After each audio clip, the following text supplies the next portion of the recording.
IT companies to open up in each nook and corner. What eventually happened was people parking haphazardly all over the place in small streets, by lanes, because there's no parking available. And you had a lot of houses at that point of time, with the boards, please do not park in front of the gate.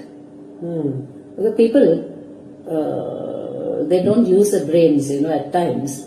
They just park in front of a gate and push off. What about the house owner, whoever is there? If he had to leave, there's no chance for him getting out of there at all. No, that was a big menace growing at that point of time. Microtan was the first company to come up in Koramangala, and then Infosys also was there. You had Link Software, and a few other companies were there, but and a lot of IT people started moving into Koramangala. See, that is one of the reasons why we started Koramangala.com, because of the IT crowd here. Now they want to know companies too. This is ignorant. Major Oberoi will also be in Koramangala for a while, and I just want to play this interview, and then I'll tell you what. So how to go about it? I said, let's come up with something tangible for them. Their rent should be increased, or they should be whatever it is, how should be given back. So I said, what to do? Then I said, let's get into agreement. That is where the genesis of this agreement came, 11-month agreement. There was no 11-month agreement there. The one which you follow today. Follow 11 months, it started from there. So Desmond Brigadier sent me to Delhi to the military lands and cantonment. We had a long discussion with them. I said, with this. So Major Oberoi is actually talking about how the land which is owned by there's a lot of army land, Iblur camp, NGV was all under the army and defense forces, and how he was really instrumental in actually telling them to give up part of the land for the residents, for the citizens. And that is such an interesting information that I got, and to do that, they framed this whole idea of an 11-month agreement. Now, that's something I never thought of, because when I came to Bangalore, they said 11 month agreement hota hai, 2 month ka advance hota hai. So we just gave it. But it was interesting to just see how he sort of spoke about this and how he spoke about Koramangala, how a lot of land, which is NGV, and a lot of area behind NGV was under the army, was under the defense forces. And Amrit Sethi talks about just what her reflections, memories were about Koramangala. Now, if you see, it's very mundane conversation. It's very mundane. It's very, people used to park, they don't have brains. What is that? This and that. But when I played it to the children, they said, this is something very interesting. They said, Uncle, we see this whole theme of how old has been erased and how it has come into new.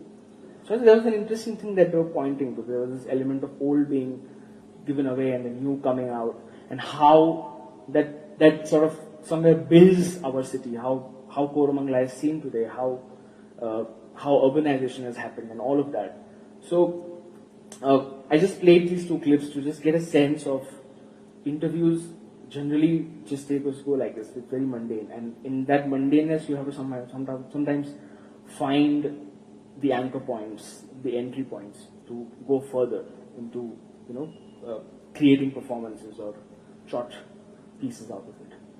This is actually a photograph taken during this institution history project.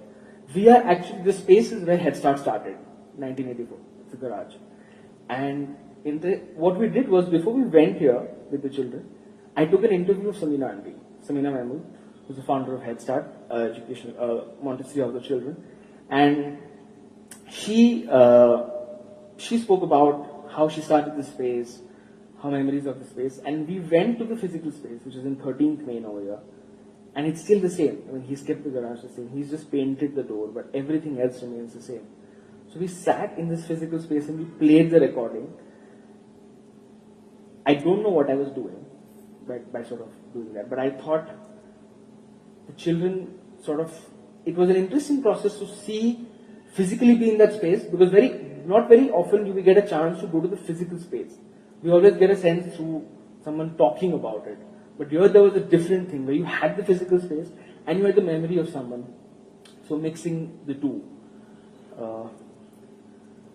I call it the invisible tangible because I think that there is a lot of tangible thing. But children, of course, in their playfulness and all, it's sometimes of course they don't know that that's happening to them, and that's why I strongly feel that I somehow am not sure if children can really reflect on processes. I think they can go through the process, and I think the reflection happens much later, maybe after years. So sometimes I feel it's sometimes very difficult to ask a child, "What did you feel?" It was fun. Child said it was fun. I had a good time. No, but about the process? What about the process? I had fun. Or I got bored. So maybe they don't really talk about processes. Cultural memory. This again, I'll take a small example. So this girl in my class, we're doing this project right now. I asked her, "What are you interested in?" She said, "I'm interested in asking my grandparents about their old house in Dollars Colony, JP Nagar." I said, "Okay, you ask how that house, how did they buy that house, and all of that." She went and she came back and she said, "So what did you find?" She said, "They were a joint family, 13 people used to live in that house, and very often her grandfather would call up her grandmother and say, 5 people are coming home for lunch, please keep it ready." In half an hour, she would have to cook for 5 more people and she would have to keep it. So very often people would just turn up. And then she would have to make food for 18 people, 20 people like that. So I said, what is interesting? Why am I not able to sort of crack this? It was not going anywhere. And then I said, maybe this element of joint family itself doesn't exist anymore. So can she get a sense of that time, of how was that time? So I asked her, go and ask an incident to your grandmother during that time, during growing up time. So she told an incident where the siblings used to fight and one guy took a bat and hit the other one and was bleeding and all that happened. It's a very simple incident. But we turned it into a scene where we put all the children in that scene, it became a chorus. And it became like this whole joint family which is making noise, and there's this, and then there's his mother who's in the kitchen. She comes out and she scolds them and she goes back. But this was the time you can also take them back to. This is somewhere a memory you can share with them. So this is an example I thought which fits into this. Strengthening communication. I think by the end of the process, I do feel that the parent and child do talk about something different apart from how was your day at school, what did you eat, did you do your homework, how was the teacher, how were your extra classes. It does go beyond that. They do get into a conversation which sometimes even parents find it uncomfortable. Tell me about the partition. Parents are going to hush it up. No, beta, it was a war between India and Pakistan and they were bad and they were this and that and everything happened and it's over. So you sometimes have to even push that boundaries, and it does strengthen by the end that they do end up talking about many things that they wouldn't in a regular day. Peer discussion, because when they talk about the individual projects, others question, how old is the grandfather now? 70. When was he born? That's not possible. If you're 70, how was he born then? So now the child is only questioning it in his own sort of playfulness and all. But it's interesting because the children also start commenting on others' projects. And that helps everyone to sort of say, oh, okay, that's an important question. I'll go and ask my grandfather. When was he born? I mean, as simple as that. So that the collective thinking really comes out. Again, I think the new and the mundane, you take the interview, you see what are the new themes that emerge from that. I think the last one is a bit loaded, internalization. I don't know why I put that.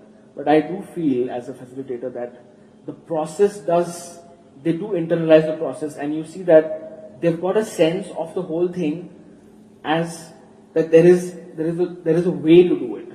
Not even a process, but there is a way to do this. And I think that internalization itself is something I feel is an interesting element of oral history performance. They do get a sense of a way of doing this, a way of asking questions, a way of knowing about the past. Okay, reflections. When is it over? Frankly speaking, I don't know. I always feel like you were saying, you don't know when the composition is over. Either it's a deadline or something, and generally it's a deadline.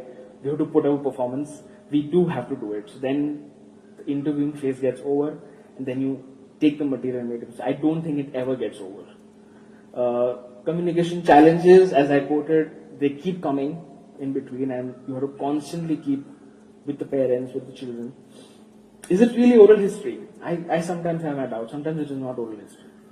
And sometimes to be frank to tell the child that maybe it's not going towards the whole idea of oral history. Sometimes the child has just got one simple information and you can say that's great. But if after repeated attempts you find the child and the parent are not able to bring in the information, you somehow include the child in others' projects also. So it's not that every child will come with a complete project. And I think one has to be fine with that. And I've sort of come to deal with it that do not expect every child will do a complete oral history project. And I've stopped expecting that. From a group of 10, even 7 will do. But the other 3 will still be a part of the process. And that is also fine, I feel. That's absolutely fine. Is the child really interested? They are interested in the beginning, but then sometimes it happens that they suddenly lose interest. And then there are different processes you do in the classroom. But now I also feel I generally try to ask the children when they come on the first day of the class, that this is what we're going to do. Does this really interest you? Because I feel children of today are much more articulate, much more clear about what they want. Not that they're always right, but at least they can say. I could never say that in my school time. I was so dread. How can I say I can't attend your class? I just couldn't say that. Road ahead, I do have 2 projects in my mind that I want to do in the coming years. One is community history. Head Start Educational Academy is in this very interesting area called near Muthanallur Cross, which is a lot of farming community lives there, agrarian sort of economy sort of comes out of there. A lot of people have sold their land. So there's this whole community which has stayed, which has been there for years.